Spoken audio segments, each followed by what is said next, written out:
네, 베스트워스트 시작하겠습니다. 다우지수가 이제 13,000을 코앞에 두고 있습니다. 금융위기 이전 수준으로 돌아가 3년 9개월 만에 최고치를 나타냈고, 나스닥은 11년 만에 최고치. 자기 경제지표 호조와 그리스 위기감이 완화되면서 글로벌 호재거리가 많이 들려오고 있는데, 자, 그런 가운데 코스피 시장 좀 점검을 해봐야 되겠습니다. 오늘 마감 상황을 함께 전해줄 증권대학의 김동희 대표께서 자리했습니다. 안녕하세요. 안녕하세요. 네, 오늘 2040을 돌파를 했는데요. 오후 들면서 좀 상승 탄력이 많이 둔화가 됐는데 오늘 하루는 어떻게 평가가 가능한지요? 아시아 증시 여타국가에 비해서 우리 증시가 좀 많이 오르지 못했습니다. 그 이유는 바로 개인들이 순매도에서 순매수로 전환되면서 상승 흐름이 좀 급격하게 둔화됐다라고 좀 볼 수가 있겠는데, 전반적인 흐름은 한번 차트를 통해서 살펴보도록 하겠습니다. 지금 코스피의 일봉을 보시면요. 지금 3일째 음봉이 나오고 있죠. 상승은 이어지고 있지만 3일째 음봉이 나오고 있는, 즉 고점 대비해서 좀 밀리면서 끝나는 좀 탄력 둔화 현상이 지금 3일째 좀 나타나고 있다라고 좀 볼 수가 있겠고, 아까도 말씀드렸지만 오늘은 수급적으로 개인들이 순매도에서 순매수로 전환되면서 상승 탄력이 급격하게 줄어들면서 아시아 여타 국가 대비해서 큰 폭의 상승을 하지 못하고 보합권에서 마감했다라고 좀 볼 수가 있겠습니다. 고점 대비해서 좀 상당히 많이 밀린 모습이고요. 시장은 전반적으로 1970에서 2100포인트의 박스권을 설정해 드렸는데, 그 범위 안에서 이렇게 움직이고 있는 모습입니다. 위로는 2100포인트 정도 수준까지 상단부를 열어놓으시고요. 네. 그렇지만 아래로 1970포인트를 훼손하게 된다면 1차적으로 리스크 관리 라인이다, 여러분, 이렇게 좀 말씀을 드릴 수가 있겠습니다. 코스닥 시장을 좀 보시면요. 마찬가지로 고점 대비해서 밀리긴 하고 있습니다만 여전히 540포인트는 좀 지켜주고 있는 그러한 관점입니다. 거래소 코스닥 공이 요새의 그 기술적인 단기적인 모습을 본다면 양봉보다는 음봉으로서 이렇게 일관하고 있는 모습을 최근 들어서 보실 수가 있겠는데, 좀 고점에서 에너지가 소진되는 형태의 기술적인 패턴이 나타나고 있다라고 좀 볼 수 있겠습니다. IT 업종의 흐름이 대단히 중요하다라고 좀 말씀드렸죠. 전기전자 업종이 시장에서 지금 역사적 신고가를 돌파한 그러한 상황입니다. 전반적으로 삼성전자의 상승세가 결정적인 역할을 한 부분이기 때문에 시장에서 여러분들이 IT 업종을 거래하건 거래하지 않건 간에 바로 지금 바로미터는 삼성전자와 IT 업종이다라고 좀 볼 수가 있겠고요. 만약에 IT 업종이 꺾이게 된다면 다른 업종들은 더 큰 폭의 하락을 진행할 수도 있는 그러한 상황입니다. 왜 그러냐면 바로 지금 신고가를 돌파한 업종이 유일하게 지금 IT 업종인데, 이 IT 업종이 시장에서 그동안에 초과 수익률을 안겨주었던, 시장 대비해서 초과 수익률을 안겨주었던 그러한 업종이기 때문에 이 업종이 꺾인다면 시장의 전반적인 기조가 꺾일 수 있다라는 부분에서 여러분들이 매매를 하시던 하지 않던 간에 이것은 시장의 좀 바로미터로 지속적으로 여러분들이 살펴볼 필요가 있겠다라고 말씀드렸고요.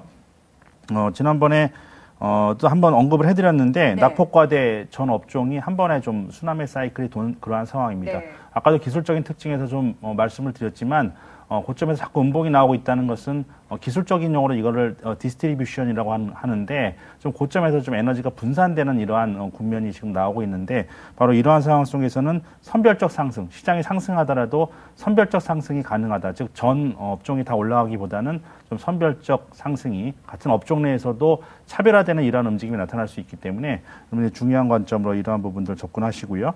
수급적인 부분에서 본다면 아까도 말씀드렸지만 개인들의 매수세가 시장에서 팩터 역할을 좀 하고 있습니다. 그래서 오늘도 개인들이 순매도에서 순매수로 전환되면서 시장이 좀 약세를 보였기 때문에 이러한 수급적인 변화들 여러분들 좀 잘 체크하시기 바랍니다.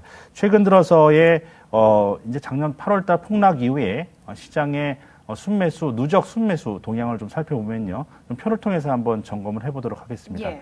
주요하게 이제 외국인들 같은 경우에는 1월 달에 강한 순매수 국면을 좀 보여주다가 지금 최근 들어서 2월 달에는 순매수 기조가 좀 둔화되고 있는 이러한 강화되지 못하고 좀 약화되고 있는 이러한 흐름을 좀 보여주고 있고요. 기관들은 순매도로 일관된 이러한 흐름을 보여주고 있습니다. 반면에 개인 투자자들은 1월 달에 강한 순매도에서 2월 달 들어서서는 다시 순매수를 좀 모색하고 있는 이러한 과정으로 좀 보여지고 있습니다. 이러한 수급적인 변화들 여러분들이 잘 체크하시면서 좀 대응하시고요.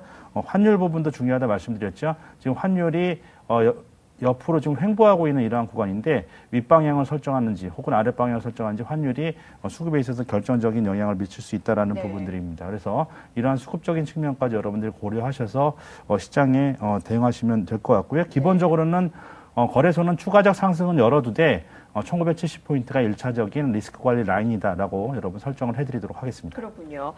개인들이 어떤 종목을 매수 매도했는지 표를 통해서 함께 봤는데 매수한 종목은 마이너스를 나고 매도한 종목은 플러스를 나타냈는데 참 아쉽군요. 이거 좀 거꾸로 됐으면 참 좋았을 걸 이런 생각이 좀 듭니다. 네, 1월 달에 이제 아까 나왔던 이 표가 1월 2일부터 지난 금요일까지의 이제 종합적인 상황들을 정리를 한 건데 네네. 외국인들의 1위부터 5위까지 순매수 종목의 흐름을 보면 네. 전부 다 플러스가 나와 있습니다. 플러스가 나와 있고 작게는 5%에서 많게는 30%대까지 수익률이 좀 나와 있는 이러한 상황이고요. 예. 개인들이 거래소에서 가장 많이 매매한 종목을 보면 1위부터 5위까지가 전부 다 마이너스입니다. 그러니까 같은 우리나라를 대표하는 대형주를 매매했는데도 불구하고 네. 외국인들이 매매한 건 전부 다 수익이 나고 개인들이 매매한 건 전부 다 마이너스가 났죠. 이것이 바로 강한 상승장에서도 이러한 현상이 나타나고 있기 때문에 실질적으로는 어떠한 종목을 택하느냐가 우리가 중요한 거지 네. 시장의 상승률과 수익률은 좀 무관하다 이렇게 좀 평가를 할 수가 있겠습니다. 네, 그렇군요. 자, 그렇기 때문에 뭐 지수보다는 어떤 종목을 선택하느냐가 지금 시점에서 더 중요한 게 아닐까 싶습니다. 누군가 그러더군요. 왜 자꾸 2000선 사수 이런 얘기를 자꾸 쓰느냐. 무슨 38선도 아니고 중요한 것이 다 아니다라는 얘기를 하더라고요. 자, 중국 얘기를 해보도록 하죠. 이 지준율 인하가 기습적으로 이루어졌습니다. 사실 그 기대감이 춘절을 전후해서 있었는데 자꾸 연기가 되지 않았습니까? 네. 그 기대감이 희석되던 찰나에 절묘한 시점에 정책을 단행한 것이죠. 미국과 뭐 유럽, 일본에 이어서 이제 중국도 양적 완화 정책이 나오는데 어떤 시사점이 있습니까? 그리고 몇몇 업종은 오늘 또 반응이 나왔어요. 그 양적 완화와 중국의 지준율 인하는요 극명하게 좀 다른 겁니다. 그러니까 양적 완화라는 것은 극단적인 처방이죠. 그러니까 지금도 양적 완화 QE3를 머뭇거리는 이유가 최악의 경우에 쓸 수 있는 그러한 수단입니다. 환자에게 어떠한 처방을 할 수가 없을 때 통증을 줄여주기 위해서 부작용이 있음에도 불구하고 몰핀을 투여하는 게 바로 양적 완화 정책이 그건 가장 극단적인 때 쓰는 정책이고요. 지금처럼 미국의 경기 지표가 긍정적으로 나온다면 양적 완화 정책은 과감하게 우리가 쓸 필요가 없겠죠. 그렇지만 중국의 지준율 인하는 좀 다른 부분입니다. 중국은 긴축 정책을 그동안에 장기간 인위적으로 써왔던 국가입니다. 이것은 뭐냐면은 생각했던 것보다 너무 경기가 좋기 때문에 이 과열을 억제하기 위해서 긴축 정책을 사용했던 부분들이고 지금 지준율을 인하한다는 것은 이것이 긴축 정책이 경기 하방 압력, 즉 경기가 나빠지는 것 쪽으로 가지 않기 위해서 이거 방향성을 튼 부분이다라고 좀 볼 수가 있겠습니다. 즉 정부에서 핸들링을 굉장히 좀 잘하고 있는 국가가 바로 중국이라고 좀 볼 수가 있겠죠. 중국에서 지준율 인하가 기조적일 것이냐 그렇지 않을 것이냐 이렇게 뭐 논란들이 많이 있는데 제가 볼 때는 중국의 과거의 역사적 통찰을 이렇게 살펴본다면 중국은 한번 긴축 정책으로 방향을 틀면 상당 기간 긴축 정책으로 가고요. 완화 정책으로 가면 상당 기간 완화 정책으로 가는 성격이 있습니다. 즉 스탠스를 한번 정하면 좀처럼 바뀌지 않는 부분들이 바로 중국이라는 이러한 나라이기 때문에 지금 이러한 지준율의 인하 기조는 당분간 향후에도 추가적으로 더 나올 수 있다라는 부분입니다.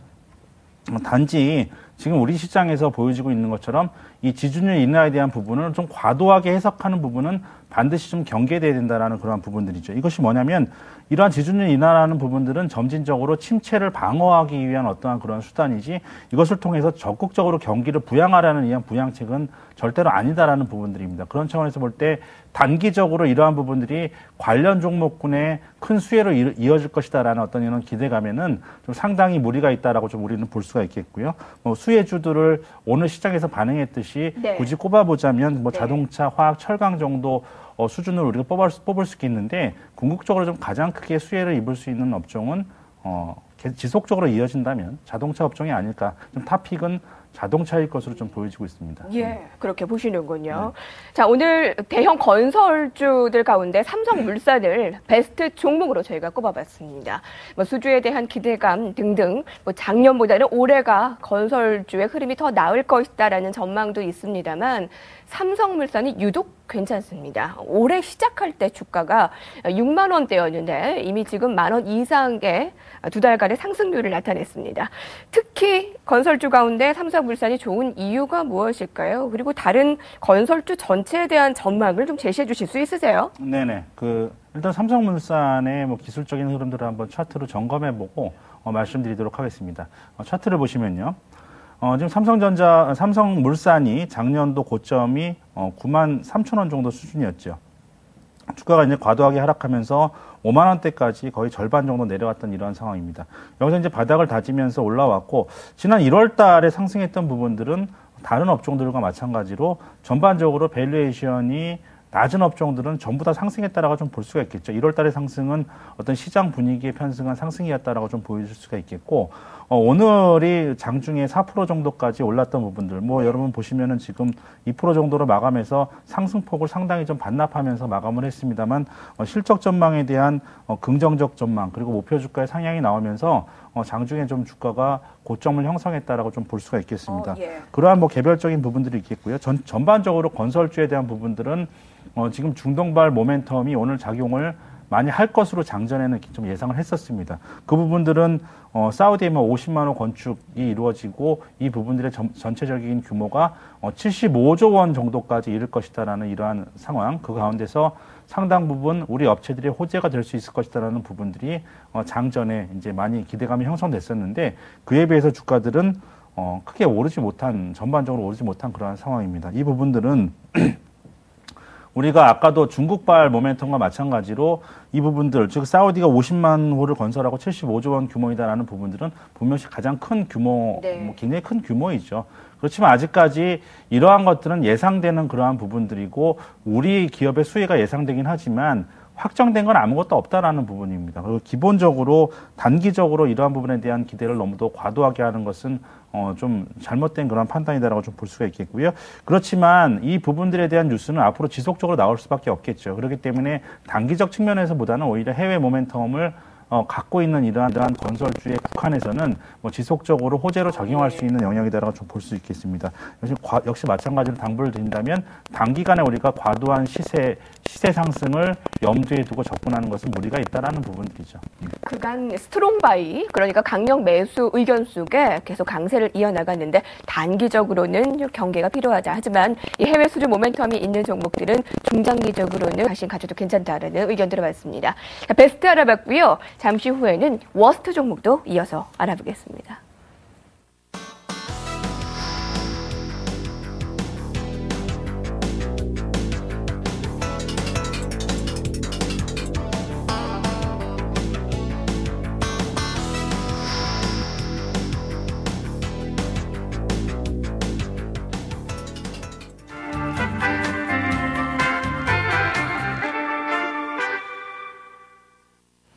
네, 지수 상승에 내가 가진 종목만 약세라면 그것만큼 수혜를 받는 일이 없습니다. 오늘 이 종목도 참 최근 일주일 동안 단 하루를 제외하고 내렸기 때문에 살펴보지 않을 수가 없는데요. 워스트 종목 기업은행입니다. 자, 우리가 쇼크라는 말 싫어합니다. 이 어닝 쇼크에다가 수익성 둔화 우려감까지 더해져서 연일 약세인데요. 좀 판단을 해주실까요? 가지고 계신 분들, 아니면 또 매수에 들어가려고 하시는 분들에게요. 기업은행이 실적 기대치가 예상보다 훨씬 밑돌 것이다.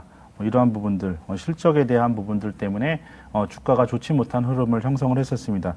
사실 기업은행의 좀 그 흐름을 좀 보면요, 좀 차트를 보시면서 제가 좀 설명을 드리겠습니다. 1월 달에 좀 상승했던 부분들은 전반적으로 좀 다른 은행주와 궤를 같이 했다라고 좀 보여지고 있고요. 작년도 고점이 21,000원대 정도 구간까지 형성을 했었는데 거의 절반까지 내려왔습니다. 11,000원대까지 내려온 이후에 1월 달에 이제 은행주들이 전반적으로 많이 올랐죠. 은행주가 올라갔던 것은 실적과 무관하게 올라갔던 부분입니다. 은행주만 올라간 게 아니라 다른 밸류에이션이 낮은 업종은 모두 상승했기 때문에 이때도 기업은행이 같은 형태의 상승을 보여주다가 최근 들어서는 다른 종목에 비해서 좀 큰 폭의 하락세를 좀 보여줬던 그런 부분들이죠. 네. 그렇지만 지금 개별적으로 개별 기업의 어떤 실적 부분들이 전반적으로 시장의 모멘텀으로 작용하는 그러한 장세는 아닙니다. 그러니까 지금 기본적으로 한국 그 시가총액 상위 기업들의 70% 정도가 어닝 쇼크를 지금 기록하고 있습니다. 그럼에도 불구하고 주가가 올라온 종목군들은 많거든요. 이러한 부분들은 뭐냐면 지금 전형적인 유동성 장세, 즉 돈의 힘으로 올라가는 금융 장세가 연출이 되고 있기 때문에 지금까지는 실적 모멘텀과는 무관하게 상승을 했다라고 좀 말씀을 드릴 수가 있겠습니다. 그렇지만 아까 제가 서두에서도 말씀드렸지만 낙폭과대 업종이 이미 한 사이클의 상승을 좀 완료한 상황에서는 네. 최소한 실적 모멘텀이 크게 작용을 하지 않겠지만 실적이 좋지 못하게 나온 기업들은 이 기업은행의 상황에서처럼 주가가 떨어질 수 있는 충분한 여지는 작용을 하고 있습니다. 지금까지는 실적이 좋든지 나쁘든지 관계없이 올라갔지만 이제부터는 그러한 부분들, 실적이 좋은 종목이 추가적으로 상승하는 부분에는 어려울 수 있지만 그렇다고 실적이 나쁜 종목군들은 이것이 그대로 반영될 수 있는 리스크가 노출된 그러한 상황이다라고 좀 볼 수가 있겠습니다. 그렇기 때문에 금융주의 전반적인 상승이 1월 달에는 있었고, 뭐, 은행주뿐만 아니라 증권주의 큰 폭의 상승도 있었습니다. 이러한 부분들은 실적과는 무관하게 올라갔던 부분들이죠. 아직까지 유동성 장세가 실적 장세로 전환이 되고 있지는 않은 상황이에요. 그러니까 많은 분들이 유동성 장세가 실적 장세로 전환돼서 추가적 상승세를 기대하고는 있지만, 그러한 부분들이 기업의 실적 모멘텀으로 이어지기까지는 시간이 아직까지도 많이 필요해 보이기 때문에 지금이 유동성 장세에서 실적 장세로 가는 과정이다라고 좀 평가를 할 수는 없습니다.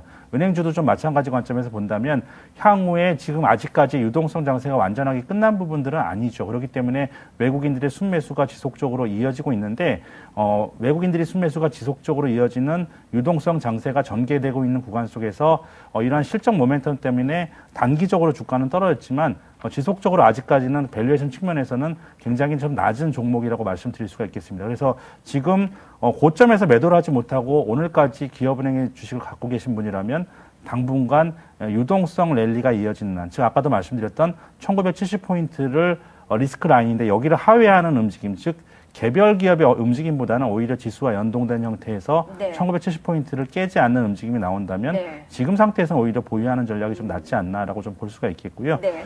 그리고 만약에 시장이 1970포인트가 붕괴가 된다면 은행주뿐만 아니라 다른 종목군들도 좀 리스크 관리가 좀 필요하다라고 좀 말씀드리도록 하겠습니다. 네. 자, 지금부터는 김동희 대표님의 이번 주 전략 듣겠습니다. 자, 오늘 밤에 EU 재무장관 회담의 결과로 한 번에 또 그리스 기대감으로 이번 주 내내 상승을 계속 이어갈지 한번 얘기를 해주시고요. 전략까지 같이 간단하게 짚어주시죠. 그동안에 이제 유로존의 문제 때문에 주가가 단기적으로 많이 떨어졌다면 오늘 좋은 결과가 나온다면 주가가 급반등할 가능성이 상당히 크겠습니다만 지금 현재는 내성이 많이 길러진 상태에서 그리스 문제에 대한 우려가 상당 부분 줄어들었고 단기간에 이것으로 인해서 주가가 올라 있는 상태입니다. 그래서 협의가 잘 되어서 상승하는 그러한 폭보다는 만약에 잘 되지 않았을 때 지난번에도 예상치 못하게 연기되는 이런 악재가 나오면서 시장에서 좀 충격을 받았었는데 우리가 예상치 못한 부분들이 좀 들려왔을 때 상대적으로 충격이 좀 클 수 있다. 이런 부분 우리가 좀 점검할 필요가 있겠고요. 아까도 처음에도 말씀드렸지만 지금 시장의 그 상승과 개인들의 어떤 트레이딩 관점에서의 수익률과는 전혀 무관한 그러한 상황이 전개가 되고 있습니다. 즉 외국인들이 매매한 종목은 다 수익이 좀 크게 안겨주고 있는 그러한 반면에 개인들이 매매한 종목은 상위 종목군들을 본다면 우리나라를 대표하는 종목임에도 불구하고 1월 달에 그 좋은 상승장에서 우리나라를 대표하는 종목군들로 대형주로 마이너스를 크게 나타내고 있는 모습을 아까 보셨죠. 마찬가지로 지금은 어떤 업종 마냥 싸다, 밸류에이션이 낮다라는 이러한 상황만으로서 우리가 적극적으로 매수할 수 있는 그러한 상황은 아니고 시장이 올라간다고 해도 선별적 좀 상승이 예상되고 있는 그러한 관점입니다. 지금까지는 이제 맥시멈으로 우리가 올라갈 수 있는 부분들을 제가 2100포인트 정도 수준을 설정해 드렸는데 뭐 하루나 이틀 정도 강하게 반등이 나온다면 도달할 수 있는 그러한 수준입니다. 그렇지만 만약에 시장이 조정을 받는다면 1970포인트 위에서의 조정이 나온다면 시장은 굉장히 건강한 조정이지만 1970포인트를 하회한다면 우리가 좀 반대편에서 그동안에 1차적으로 상승이 마무리되고 리스크 관리를 좀 들어가야 되는 이러한 구간으로 접어들 수 있다라는 그러한 부분들 염두에 두시고 대응하시고요.